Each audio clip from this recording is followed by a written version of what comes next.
Donc, rebonjour. Bonjour. Donc là, cette fois-ci, vous allez me faire une démonstration du logiciel Inco Invest que vous publiez, en fait. C'est vous le concepteur. Ecodesign Studio, oui, tout à fait. Ecodesign, c'est ça, qui est donc... Studio, qui est le logiciel qu'on a développé pour permettre aux industriels de faire de l'analyse du cycle de vie de façon la plus simplifiée possible, et puis ensuite de chercher des axes d'amélioration et de gérer leur démarche d'éco-conception. Alors, est-ce que c'est un logiciel qui est accessible à des étudiants ? Oui, il est accessible à des étudiants pendant leur cours. Aujourd'hui, il est utilisé en école d'ingénieur et en IUT, utilisé dans pas mal de formations, mais plus largement, il est utilisable par toute personne qui comprend la question de la nomenclature produit. Voilà, la clé d'entrée, c'est vraiment ça, c'est la nomenclature produit. Quelles sont mes matières, éventuellement mes procédés, et puis à partir de là, le reste est optionnel. C'est sûr que c'est mieux de comprendre la science. Et combien ça coûte alors pour un étudiant ou un professeur ? En fait, donc on met en place des licences par un établissement de façon gratuite. Donc voilà, ça coûte très très cher pour un étudiant. En effet. Ça, c'est plutôt sympathique. Je mettrai le lien peut-être dans la description de la vidéo. On expliquera un peu comment faire pour obtenir tout ça. Donc ça se fait vraiment au niveau de la licence. Donc c'est plutôt par les professeurs qu'on met en place, et puis ensuite eux peuvent créer des accès pour leurs étudiants. Très bien. Ah oui, parce que c'est un logiciel en ligne, en fait, c'est ça ? C'est un logiciel en ligne. Rien besoin d'installer. On évite les problématiques réseau, installation, etc. On peut même donner du travail aux étudiants quand ils sont confinés chez eux. C'est génial. Oh bah écoutez, alors là, c'est merveilleux. Pourvu qu'il y ait le Covid 2022. C'est ça. Non, mais c'est vrai que voilà, on sait que des fois il y a, notamment en école d'ingé ou UT, installer sur le réseau, c'est toujours compliqué. On perd du temps sur les installations, sur les maintenances, etc. Là, tout est en ligne. C'est nous qui nous assurons du serveur, et quand il y a une maintenance ou quand il y a une mise à jour, c'est nous qui le faisons directement. Très bien. Bon, allons-y. Allons-y. Donc voilà, je me suis logué sur le logiciel, qui est disponible, comme je te disais, en ligne. Donc on y accède par un navigateur, et je vais retrouver ici mes projets. Si j'ouvre un premier projet pour vous montrer, j'arrive sur cette interface-là. Sur cette interface, je vais pouvoir, de façon très simple, gérer l'équipe. Quand je travaille en groupe, je vais pouvoir donner accès aux autres étudiants. Je vais pouvoir donner accès, si je suis étudiant, aux professeurs pour qu'ils puissent aussi aller regarder mon projet, et ainsi de suite. Et puis, je vais avoir une image, des informations, mais je vais surtout avoir ici une étape de modélisation et ensuite une étape d'amélioration. L'idée étant, dans la modélisation, je vais pouvoir rentrer ma nomenclature et décrire mon cycle de vie pour obtenir l'analyse du cycle de vie de mon produit initial. Et ensuite, dans la partie amélioration, créer différents concepts, créer différentes idées pour pouvoir comparer et trouver la meilleure solution possible. Ok. Donc, modélisation de nomenclature, on arrive sur cette interface-là. On a une nomenclature à 2 niveaux, des sous-ensembles. Dans un sous-ensemble, donc il y a un nom. Dans un sous-ensemble, je peux mettre des composants. Un composant va avoir un nom, une masse, une quantité, éventuellement un prix. Et ensuite, dans chaque composant, je vais pouvoir rajouter des matières et des procédés. Donc là, j'utilise une base de données qui s'appelle Base Impact, qui est la base de données de l'ADEME. Et je vais pouvoir ici ajouter une matière. Donc, je vais aller prendre, par exemple, un thermoplastique. Je vais prendre du polycarbonate et j'en veux 8 grammes. Ou j'en veux 10% des 120 grammes de mon produit, de mon composant. Ah, j'ai pas compris là. Alors là, déjà, voilà. Là, Oui, non, c'est peut-être moi qui suis trop lent. Donc, ici, j'ai un composant qui fait 120 grammes. Et qui est en vert. Voilà. Ou pas du tout. Pas forcément. On va le prendre. Voilà, je vais le prendre sur un autre composant. On reprend sur. Donc, j'ouvre un composant qui est donc un nom, une masse et une quantité. Je vais pouvoir lui ajouter des matières ou des procédés. D'accord. Donc ici, je vais pouvoir ajouter mes matières. Je vois que ici, j'ai déjà mis de l'ABS dans mon couvercle plastique, mais je pourrais mettre une deuxième matière. Oui, parce que d'accord, j'ai compris. Ça y est, je pourrais mettre, par exemple, un thermoplastique, du polycarbonate, et je peux en rajouter 8 grammes. Ou alors, si je ne connais pas forcément la masse, mais que j'ai, a priori, je me dis, c'est 25% ou 10% de mon couvercle, d'accord. Je peux raisonner en pourcentage. Ça y est, j'ai compris maintenant. Voilà. Ok. Ça, c'est les matières. Et puis, pareil pour les procédés, où on va pouvoir rajouter soit des procédés prédéfinis. Voilà, on a de l'emboutissage, du moulage, du perçage, du tournage sur les matériaux métalliques. On a de l'extrusion, de l'injection, du thermoformage, etc. Donc, on a sur le plastique. On a plein de choses aussi sur le textile. Ou alors, donc ça, c'est des données prédéfinies. Ou alors, j'estime principalement la quantité d'électricité et je vais pouvoir définir dans quel pays je le fais. Ici, on retrouve avec les 2 lettres de chaque pays. Donc, on a à peu près tous les pays du monde. Par exemple, je vais le faire en France et j'ai besoin de 0,5 kWh pour fabriquer, pour usiner ce couvercle plastique. Ça veut dire que ça prend en compte la façon dont est fabriquée l'électricité dans chaque pays. C'est ça. Est-ce que c'est fait avec du charbon? Est-ce que c'est fait avec du nucléaire, etc. C'est ça, tout à fait. Ok, d'accord. Et donc, je vais pouvoir modéliser, voilà, d'un côté les matières et ici les procédés de transformation de ces matières-là. Ok. Ça me donne vraiment ma nomenclature produit, puisque je vais pouvoir ajouter au fur et à mesure avec on le voit en ces supports, j'ai 2 matières, un procédé. Ma vis s'attache en, j'ai une matière, 2 procédés, et ainsi de suite. Donc ça suppose qu'on ait déjà plus ou moins dessiné avant l'objet et imaginé à peu près comment on va le faire. Quoi. On peut très bien se dire qu'on part d'un produit initial, un produit concurrent, qu'on va démonter. Et donc je peux revisualiser ici. C'est juste une question de visualisation. On retrouve l'ensemble des éléments. Je peux aussi importer un fichier CSV, donc un équivalent Excel, avec, suivant le modèle qu'on propose, pour importer directement toute la nomenclature. Si je préfère travailler dans Excel, il faut respecter un certain format, j'imagine. Voilà, c'est ça. Le modèle, on télécharge le modèle et on est bon. D'accord. On a la possibilité aussi, si par exemple on est sur un produit assez complexe et qu'on travaille en groupe, ou si pour un TP on a une partie à modéliser mais que le reste c'est le prof qui l'a déjà modélisé, de rajouter ici un concept en tant que composant. C'est-à-dire que je vais aller chercher un produit déjà modélisé, donc par exemple ici un oreiller, et je vais le rajouter dans mon sous-ensemble, dans ma nomenclature. D'accord. Donc ici, de façon dynamique, dans mon sous-ensemble ANS, je fais appel à mon produit oreiller qui est modélisé à côté. Ok. Ce qui veut dire que quand mon produit oreiller sera modifié, automatiquement, celui-ci sera modifié de la même manière. Ok. Hop, j'enlève parce qu'un oreiller dans une théière, c'est pas très très logique. Mais pourquoi pas? Pourquoi pas. Donc voilà, ça c'est vraiment la partie nomenclature initiale. Mon produit, ses matières, ses procédés. Sur cette nomenclature, je vais pouvoir ensuite décrire le cycle de vie. Alors, je peux ne pas le faire, mais si j'ai des informations ou je fais des hypothèses, je vais pouvoir définir l'approvisionnement de mes composants. Est-ce qu'ils viennent de France, de Chine, etc. Et donc, je vais pouvoir cliquer et rajouter des transports. Donc, en camion, en bateau, en avion, avec des distances. Donc là, par exemple, mon couvercle plastique, il fait 580 kilos en kilomètres, je vais y arriver, en camion, puis 850 km en train et encore 900 km en train. On peut ajouter un transport, là, juste pour voir. Je vais rajouter et je vais chercher, par exemple, du long courrier, si on fait le venir en avion, voilà, sur 980 km. Très bien. 9800, si on est sur du long courrier, 9800 km.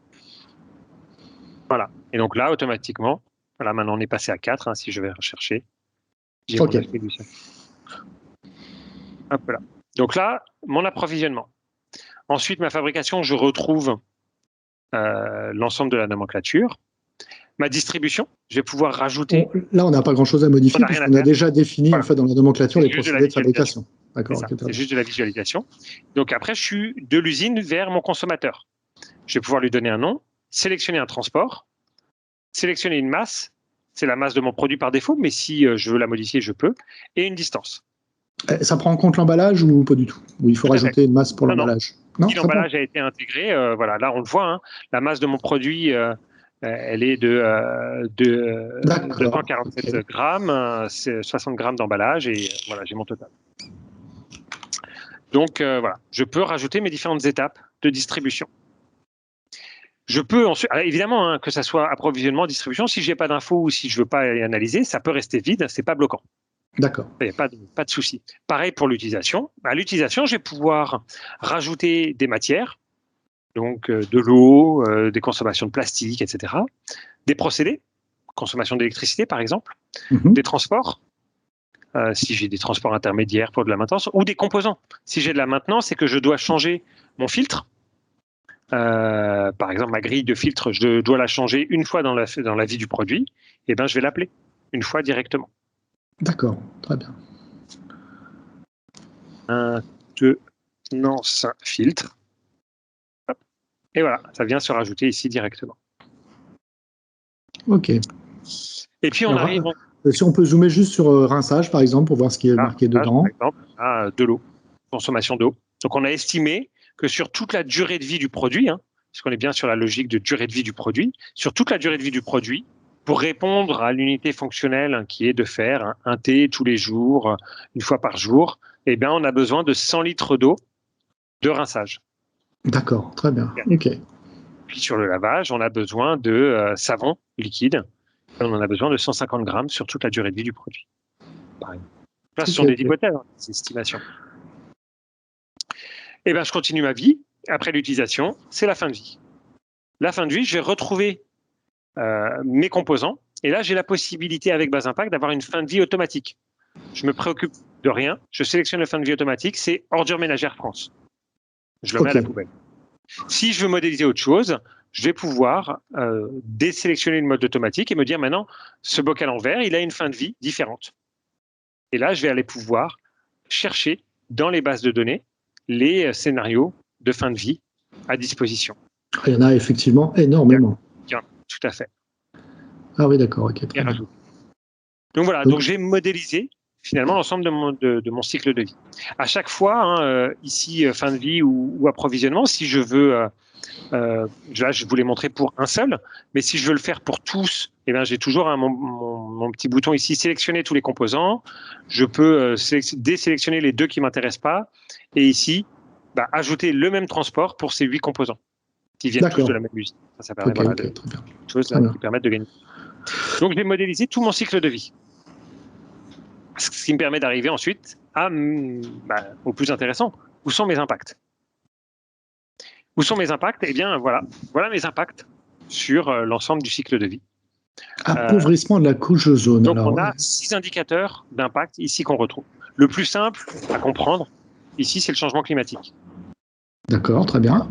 On a donc d'autres indicateurs. Le premier, c'est l'appauvrissement de la couche d'ozone. De façon très simple, hein, c'est le trou dans la couche d'ozone. Pour moi, c'était juste les CFC, les genres de gaz qu'on utilise dans les frigos là, qui font ça. C'est pas que, mais c'est pour ça que l'unité, on est bien en CFC. C'est une très bonne réponse. D'accord. Voilà. On est en CFC équivalent, mais on va retrouver des CFC, on va retrouver des gaz qui impactent la couche d'ozone dans des fabrications de matières, dans des procédés, etc. D'accord, très bien. On a un impact potentiel sur la couche d'ozone qui se mesure en CFC 11 équivalent. On a un impact ici sur l'épuisement des ressources naturelles non renouvelables qui se mesure en antimoine équivalent. Alors, qu'est-ce que c'est que l'antimoine équivalent? Alors, je vais donner l'antimoine, c'est une ressource, c'est un minerai. C'est un minerai, oui, d'accord. Mais... Alors, sur toutes les unités, on est en équivalent. Je vais donner l'exemple sur le changement climatique qui est en CO2 équivalent. Qu'est-ce que ça veut dire le CO2 équivalent? Le changement climatique, on parle tout le temps du CO2, mais en fait, il y a plein d'autres gaz qui ont un impact sur le changement climatique. Si on prend l'exemple du méthane, le CH4, il a un impact bien plus important puisque quand j'émets 1 gramme de méthane dans l'atmosphère, on est sur, alors je n'ai plus les derniers chiffres, mais 32 de mémoire grammes de CO2 équivalent. C'est-à-dire que si j'émets 1 gramme de méthane dans l'atmosphère, c'est exactement la même chose en termes d'impact sur le changement climatique que si j'émettais 32 grammes de CO2. Et donc, quand je vais retrouver dans mon cycle de vie 1 gramme de méthane, je vais le multiplier par 32 et ça me donnera mes CO2 équivalents. J'ai compris. C'est exactement comme quand en monétaire, si on raisonne en euros équivalents pour comparer différentes monnaies. Très bien. Alors par contre, l'antimoine, pourquoi ça a servi de base, l'antimoine, pour l'épuisement des ressources? En fait, l'antimoine, on est sur une ressource qui est médiane en termes de disponibilité. Donc, on considère qu'il y a autant de ressources plus abondantes que de ressources moins abondantes. Et donc, en fait, on va pondérer cette abondance pour donner ces antimoines équivalents. Par rapport à l'antimoine, voilà, d'accord, okay, je comprends. Donc, épuisement des ressources, changement climatique, pas besoin de le présenter, acidification du sol et de l'air. Alors, qu'est-ce que c'est que ça, alors, l'acidification?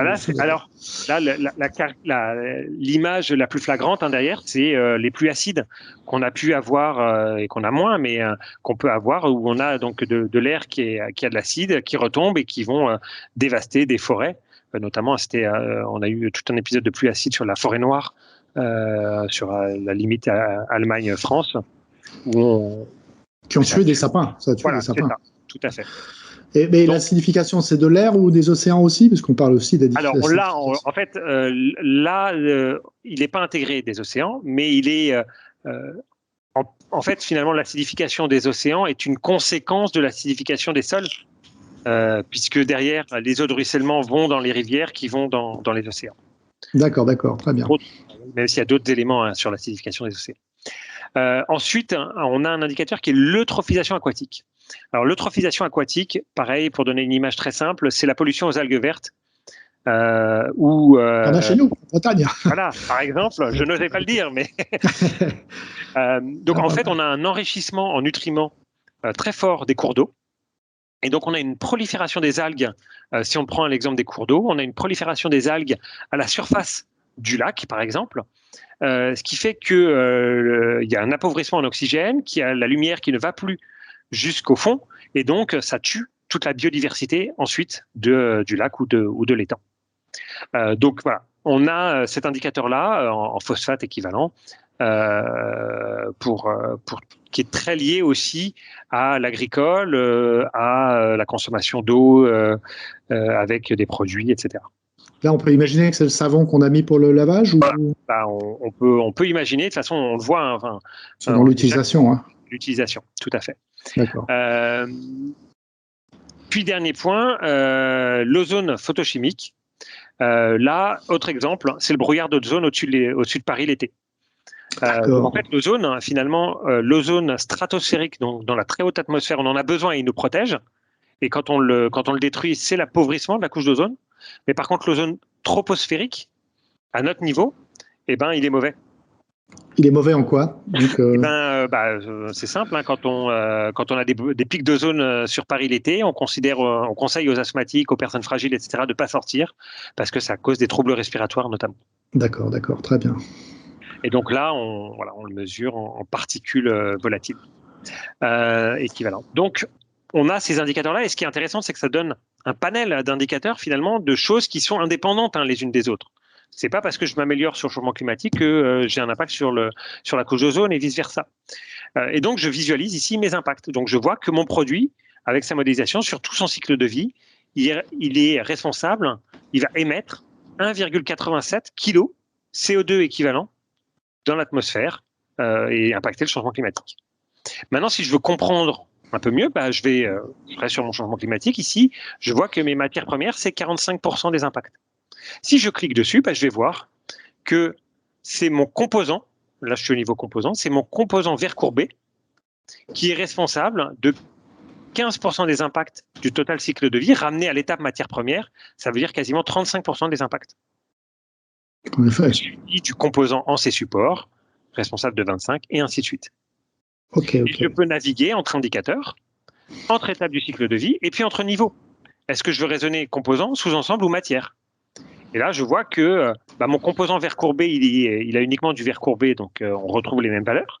Mais par contre, derrière, je retrouve en deuxième matière la plus impactante, le PET amorphe, qui est responsable de quasiment 30% des impacts. Et là, vous êtes allé un peu vite, vous êtes passé... Là, en fait, j'ai changé mon focus. C'est-à-dire que mon focus de visualisation, je peux être au niveau composant. Ok, allons-y. Montrez voir le composant. D'accord, très bien. Ok. Au niveau sous-ensemble, donc quand j'agrège mes composants entre eux. Ok, très bien. Ou au niveau matière. Et je fais fi de mes composants et je regarde l'ensemble de mes matières. Et là, j'ai par exemple mon PET. Le PET que j'ai dans plusieurs composants, tout le PET de mon produit est responsable de 13% des impacts du total cycle de vie. D'accord, ok, très bien, très bien. Ouais, c'est facile à comprendre, en fait, c'est facile à visualiser. Ça permet vraiment c'est bien fait. Voilà. Merci. L'idée, c'est de façon très simple qu'on puisse comprendre les origines des impacts. On va retrouver, pour vérifier notamment, parce qu'une erreur de frappe est vite fait, la répartition des matières et la masse totale de mon produit. Là, c'est juste une répartition des matières, massique. Et puis, on va retrouver ici une analyse complémentaire où on va pouvoir regarder, j'aurai sur mon indicateur changement climatique, les 10 composants les plus impactants. Donc là, on n'est pas que sur une étape. Tout à l'heure, j'étais que sur matière première. Là, je vais raisonner aux composants complets. Matière première, process de fabrication, approvisionnement et fin de vie. Alors, il me faut un petit peu de temps pour comprendre. Donc, ce qui est en orange, c'est le coût des matières premières. Le coût qui a été rentré. Non, alors le coût, il est rentré manuellement par l'utilisateur. C'est moi qui l'ai rentré pour chaque composant. D'accord, très bien. La masse du composant et son impact sur les étapes, donc matière première, fabrication, approvisionnement et fin de vie. Les seules choses qu'on met en dehors de cette analyse-là, c'est l'utilisation et la distribution parce que ce n'est pas dépendant des composants en tant que tel. Et donc ça me permet d'analyser différemment et de dire est-ce que mes composants, par exemple, les plus impactants sur le changement climatique, est-ce que c'est aussi les plus lourds ou les plus chers? Et est-ce qu'une démarche de réduction de la masse, une démarche de réduction des coûts me permettra de travailler aussi sur mes impacts environnementaux? D'accord, très bien. Encore une fois, l'idée d'avoir un regard différent, une analyse différente. Il faut un petit peu de temps pour bien s'approprier l'outil parce que j'étais en train de réfléchir à ce qu'on pourrait faire pour le verre courbé, par exemple, ici. Qu'est-ce qu'on peut en déduire de cette courbe pour le verre courbé?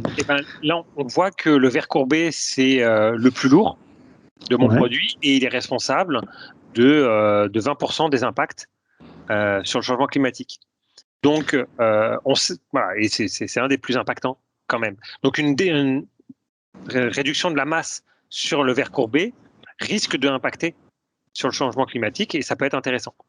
Et on voit aussi que le couvercle plastique, mais ça on s'en doutait un peu, ça coûte vraiment pas cher, on fait des objets en plastique tout le temps, mais par contre ça a un impact considérable sur... Alors là voilà, en fonction de ce qu'on a mis, mais on a rajouté plus de masse, et ça dépend des modélisations, mais tout à fait.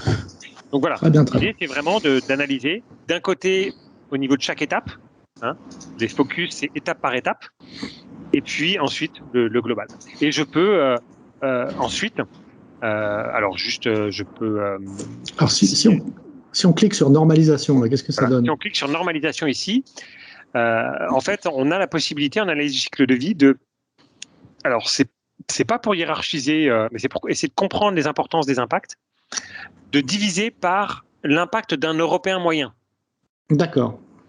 Et donc, finalement, mon produit, par rapport à un Européen moyen, il va avoir un impact assez faible.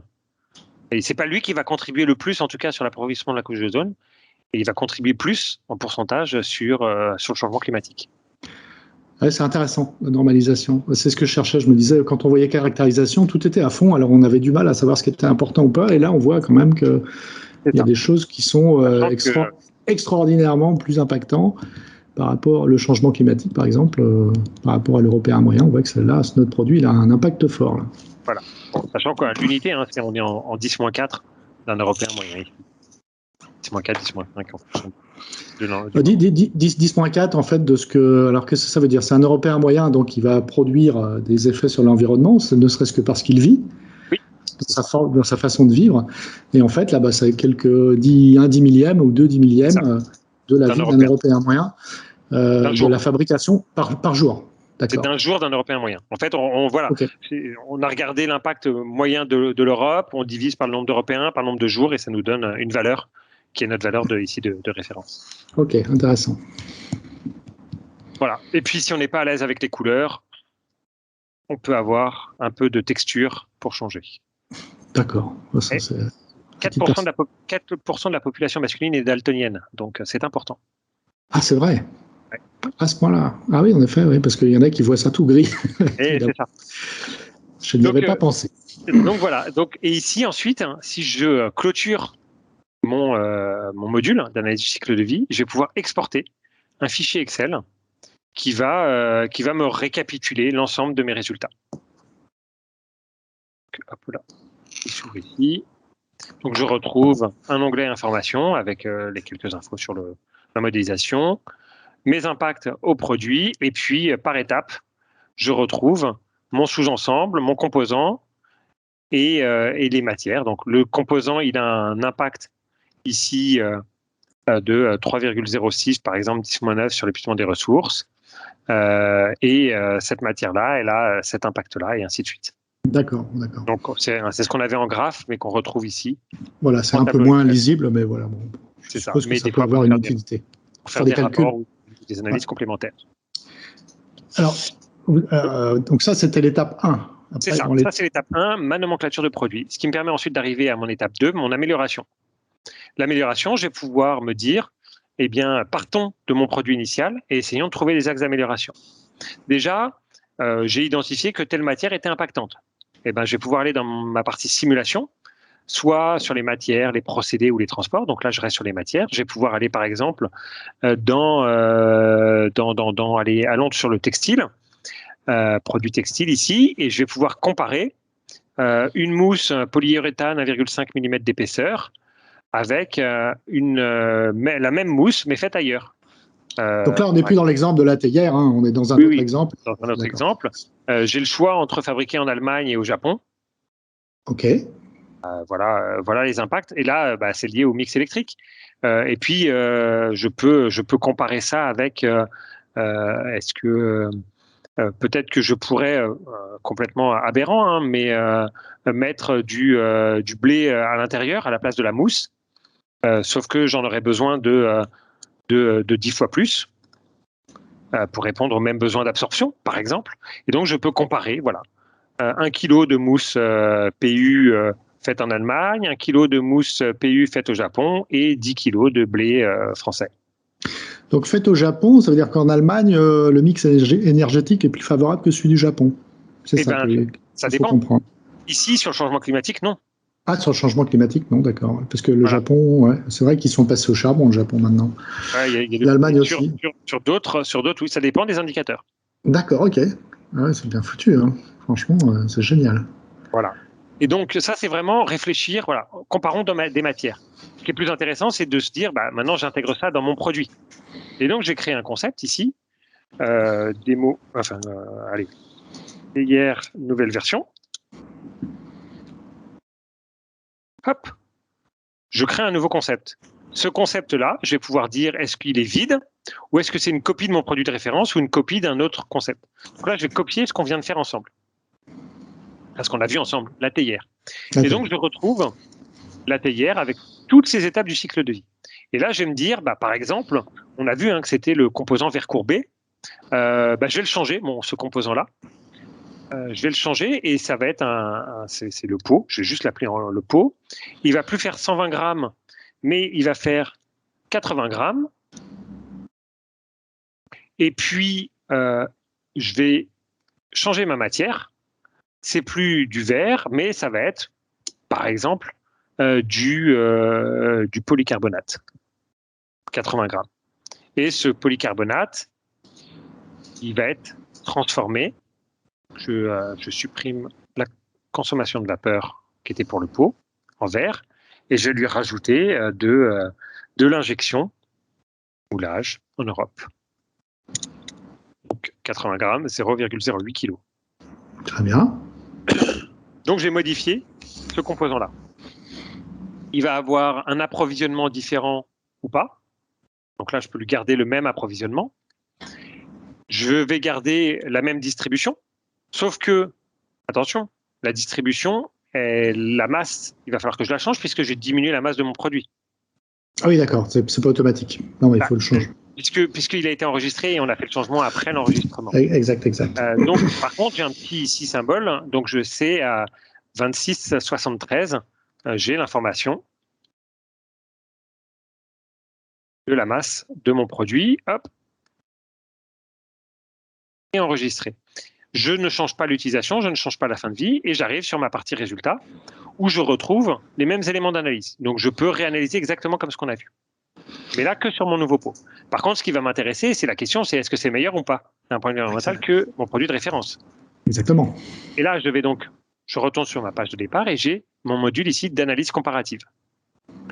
Donc, je vais pouvoir l'ouvrir et je vais aller sélectionner la théière nouvelle version, c'est ce qu'on vient de faire. Là, roulement de tambour, remplacer du verre par du plastique en limitant la masse, puisqu'on a quand même diminué la masse, c'est pertinent sur l'impact sur l'acidification. C'est neutre à peu près, c'est pas vraiment quasiment rien sur appauvrissement des ressources, épuisement des ressources et appauvrissement de la couche d'ozone. C'est pas bon sur le changement climatique. Parce que la fabrication ici on le voit est plus impactante et par contre c'est meilleur sur l'acidification et sur l'ozone. Ah oui, c'est génial, franchement c'est génial. Ouais. Voilà. Par contre, tu peux me dire aussi que parce que j'ai mis du plastique, mon produit va durer plus longtemps. Et donc je vais pouvoir ici cliquer sur le 1/1 pour changer mon ratio. Peut-être que finalement d'expérience, je me dis que il va durer. Vous avez été trop vite là. Vous avez cliqué où parce que... Hop, ici, en bas à droite, le 1/1. Donc, alors, le V3, c'est là où j'ai sélectionné avec quel produit je veux comparer. Et ensuite, ici, j'ai mon ratio de comparaison. Et finalement, peut-être qu'il me faut 10 produits de référence pour 9 produits reconçus. Ok, parce qu'il a une durée de vie légèrement plus... ok, c'est comme ça qu'on détermine la durée de vie, enfin qu'on la prend en compte en tout cas, d'accord. Et là, forcément, ça change. Ça change aussi. Mes impacts. Et ça s'adapte au fur et à mesure. Et je retrouve ici, dans ce tableau-là, le différentiel. Ah ouais, c'est magnifique. Franchement, c'est vraiment, vraiment bien. C'est super. Voilà. C'est vrai que si on n'avait pas ce genre d'outils, on serait totalement incapable de faire ce genre de calcul. C'est beaucoup trop long et fastidieux. Voilà. Et puis, je peux toujours clôturer pour exporter mes résultats. D'accord. Voilà les fonctionnalités. Et puis après, je peux, quand je crée un nouveau projet, je peux le créer à partir de rien. Je peux le créer en copiant un projet existant. Et puis, je peux aussi ici comparer plusieurs projets entre eux. Donc, on va pouvoir, parce que dans la comparaison qu'on a vue, on était uniquement sur le projet de référence par rapport à mon concept. Là, je peux comparer jusqu'à 6 projets. Donc, je vais reprendre ce qu'on a vu là, ce qu'on vient de faire. On a la même comparaison, mais je peux la comparer avec une autre théière qui aurait pu être faite à un autre moment.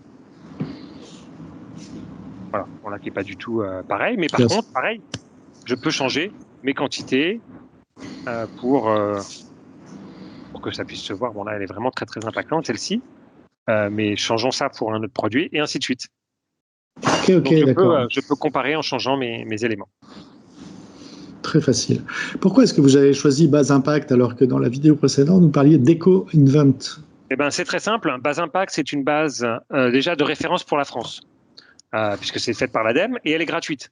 C'est ce qui me permet d'assurer aussi la licence gratuite, alors que EcoInvent est une base payante faite en Suisse. Donc EcoInvent, on va la garder, c'est un coût supplémentaire et on va la garder pour les industriels, alors que pour l'éducation, EcoInvent n'apportera globalement rien de plus que Base Impact, puisque ce qui compte, c'est la compréhension de l'élément plutôt que la complétude de la base de données, même si on peut être frustré parce qu'avec Base Impact, on a globalement 10 fois moins de données qu'avec EcoInvent. Ok, mais là par contre votre logiciel il est capable de prendre les deux bases de données si on voulait. D'accord, mais il faudra payer une licence bien entendu. C'est ça, voilà. Okay. Donc ça voilà, je vous ai montré la base et puis après sur cette base-là, on a d'autres démarches et notamment du lien avec de l'analyse fonctionnelle. Ça. Voyons voir ça. Et donc là je prends un autre produit, un grille-pain. Je peux faire pareil. On retrouve ici la même chose, la nomenclature et l'analyse fonctionnelle. Donc j'ai les mêmes résultats, mais ici j'ai une partie analyse fonctionnelle. Je vais pouvoir définir mes fonctions, les hiérarchiser entre elles, et puis relier mes fonctions à la nomenclature. Ici, j'ai donc ajouté manuellement des fonctions. Je peux tester, je lui donne un code, un nom, champ primaire, tac, et elle va se rajouter ici directement. Et puis, je vais pouvoir compléter la matrice, c'est-à-dire définir l'importance de chaque fonction. F1 par rapport à F2, laquelle est la plus importante? F1 par rapport à F3, F1 par rapport à F4, et ainsi de suite. Et on voit que F1 par rapport à F, qui est ma fonction test que je viens de créer, je peux le définir ici. D'accord, très bien. De façon très, très simple. Hop, je vais juste la supprimer. Donc ça, c'est utilisé par les industriels, l'analyse fonctionnelle comme ça? Je sais que nous, on en fait à l'école. Mais... C'est utilisé, pas par tous, mais c'est utilisé. Donc là, l'idée, c'est de pouvoir scorer finalement l'impact de chaque fonction, l'importance de chaque fonction. Et ce qui est plus intéressant, c'est ici, c'est la suite. La suite, je vais pouvoir relier mes fonctions à ma nomenclature. Donc là, je retrouve ma nomenclature, qui est soit agglomérée, on le voit ici au niveau du sous-ensemble accessoire, soit désagglomérée au niveau des composants. Et je vais pouvoir dire, ici par fraction, donc je vais pouvoir juste sélectionner et dire quelles sont les fonctions, répondre à la question, voilà, quelles sont les fonctions liées au sous-ensemble alimentation. Ok. Et je vais sélectionner directement. D'accord. Ça, c'est quand je ne veux pas donner de pourcentage, mais si je veux, je peux mettre des pourcentages à cette allocation. Ok. Je vais... Vraiment une analyse très fine, hein, très précise. Ouais. Tout à fait. Mais ça va me permettre ensuite, donc je fais la même chose sur l'usage, mais ça va me permettre ensuite d'avoir ce type de restitution. Ici, je vais retrouver mes fonctions classées par importance. Ok. Donc, F1, c'est la plus importante. Et en face, je vais retrouver les impacts. Donc F1 est responsable de 50% des impacts sur le changement climatique. Et donc, voilà, tout à l'heure, on avait la vision par composant, par étape du cycle de vie. Là, on a une vision complète sur le cycle de vie, mais par fonction. Et donc, ça me permet de dire, OK, F1, c'est elle qui a la moitié des impacts. Comment je peux faire pour répondre différemment à cette fonction? Ah, je ne sais plus ce qu'il y a dans cette fonction et quelle est la contribution. Ben, je peux cliquer dessus. Et je vois que sur le changement climatique, l'importance, c'est... F1 à 41% des impacts, c'est lié à ce composant-là, qui est une carte électronique. D'accord. Suivi des autres. Ah oui, c'est génial. Franchement, c'est super. Et donc, je peux sélectionner ensuite d'avoir un classement soit par importance, soit par impact. Voilà, je veux mes fonctions classées par impact sur le changement climatique. Donc là, si on descend, voilà, on a toutes les fonctions là, qui sont listées. On a toutes les fonctions avec leur importance et leurs impacts associés. Ok. Alors, vous utilisez plutôt ça quand vous faites des études? Vous utilisez cette analyse fonctionnelle ou c'est plutôt rare ou c'est fréquent? C'est rare. Les logiciels classiques d'analyse du cycle de vie ne le permettent pas. C'est rare, mais c'est de plus en plus utilisé et c'est intéressant quand on veut vraiment aller dans l'innovation et quand on veut vraiment réfléchir différemment. C'est-à-dire que un des problèmes, à mon sens, de l'interprétation de l'analyse fonctionnelle, c'est que derrière, on se focalise sur « Ok, c'est ce composant-là ». C'est la conclusion sur laquelle on est arrivé tout de suite quand on a regardé le graphique, c'est « Ok, c'est mon composant vert courbé qui est le plus impactant, comment je peux faire pour changer ce composant-là » Alors que je pourrais raisonner différemment, c'est ma fonction contenir du liquide qui est la plus impactante. Comment je peux faire pour réfléchir différemment? Et là, c'est plus seulement améliorer un composant, mais c'est peut-être rechanger toute ma conception. Ouais, rechanger. Et donc trouver des vrais axes d'amélioration. Oui, d'accord. Ah oui, effectivement. Ouais, c'est changer de paradigme en fait. Pour contenir un liquide, on va peut-être inventer un système de lévitation magnétique, je sais pas. Enfin, oui. peu importe, quelque chose, autre chose quoi. Tout à fait. Ah ouais, super. Donc voilà. Très bien. C'est pour ça qu'on le met en option et on peut faire l'un ou l'autre. On peut ne pas faire l'analyse fonctionnelle parce qu'on a beaucoup de cas où les utilisateurs ne le font pas parce que ça prend du temps et ça n'apporterait pas forcément d'intérêt. Mais pour certains projets, ça apporte de l'intérêt. C'est bon. Bon, on peut imaginer des TP. Nous, des TP, l'analyse fonctionnelle, ça reste sur papier. Hein, c'est vraiment, en général, c'est un peu ardu, c'est pas très sexy. Alors que là, on peut traiter sur un exemple très simple, une fourchette, par exemple. Il n'y a peut-être pas beaucoup de choses à déterminer, quoi. Et avec un système simple, on peut illustrer facilement, je pense, ce genre de choses. Je vous dis bravo, parce que franchement, c'est bien fait, c'est ergonomique, puis j'ai tout compris, donc ça veut dire que ça doit être simple. Ayant un esprit rudimentaire. Non, mais voilà, c'est vraiment l'objectif. Et vraiment dans cette logique basée sur le web, donc facile d'accès pour tout le monde, peu importe où on est, et on gère ensuite par équipe. Bon, écoutez, merci, c'est très gentil à vous. Je rajouterai le lien donc, dans la description pour non pas le télécharger, mais enfin pour y avoir accès. Peut-être qu'il faut vous demander quand même un accès particulier. Oui, ça se fait, ça se fait par mail, la demande. Donc, on peut demander, les profs peuvent m'envoyer un mail. C'est ce que je vais faire. Ça. Voilà, tout à fait. Je crée la licence. Vous recevez un mail automatique avec login et mot de passe, la procédure pour créer des accès, et ensuite vous êtes autonome. Donc vous créez les accès aux étudiants en leur envoyant un email, et puis eux reçoivent aussi automatiquement un email avec login et mot de passe. Bon, eh bien, écoutez, merci beaucoup. Et puis, je vous souhaite une bonne journée, une bonne continuation. Je vous rappellerai peut-être pour avoir quelques renseignements supplémentaires. Avec plaisir, n'hésitez Voilà. pas. Voilà. Parfait.